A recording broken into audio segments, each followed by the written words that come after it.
اعوذ باللہ من الشیطان الرجیم، بسم اللہ الرحمن الرحیم۔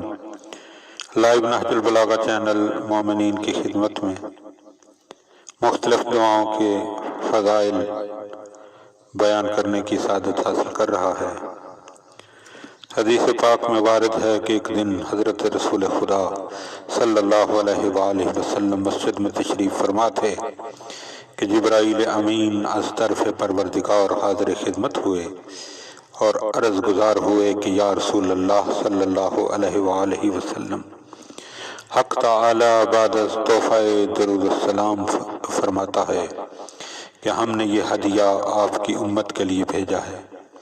آپ کو لازم ہے کہ اسے دشمنوں سے پوشیدہ رکھیں اور ظاہر نہ کریں کہ اس دعا کی برکت سے جو کچھ طلب کیا جائے گا وہ عطا ہوگا۔ جو کوئی اس دعا کو اپنے وظائف میں رکھے اور روزانہ بعد از نماز پڑھتا رہے تو ہر بلا اور آفت سے محفوظ رہے گا۔ زخم تیر و شمشیر اس پر اثر انداز نہیں ہوں گے، حاسدوں اور غمازوں سے محفوظ رہے گا۔ اگر کوئی حاجت رکھتا ہو اور پڑھ نہ سکتا ہو تو روزانہ اس کو ہاتھوں پر بلند کر کے خدا تعالیٰ سے ندا کرے کہ ببرکت اس دعا کے میری حاجت پوری فرما، بہت جلد مراد حاصل ہوگی۔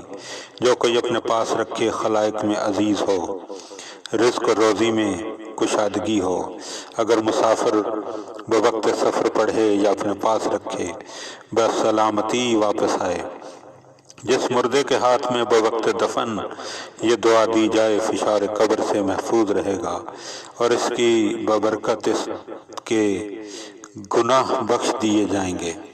اگر مومن پاک اعتقاد اور دوستدار اہل بیت اطہار ہوگا تو اس کی قبر نورانی ہوگی اور بروز قیامت فرشتے اسے براق و حلہ و شراب طہور و تاج کرامت سے نوازیں گے۔ چہرے سے نور ساطع ہوگا اور اہل مشرق دیکھ کر متعجب ہوں گے کہ یہ کون پیغمبر و صدیق ہے۔ پس چاہیے کہ ہر مومن اس دعا کا ورد کرے اور اپنے ہمراہ رکھے۔ جو کوئی اس دعا کے اسناد میں شک کرے گا وہ دائرہ اسلام سے خارج ہوگا۔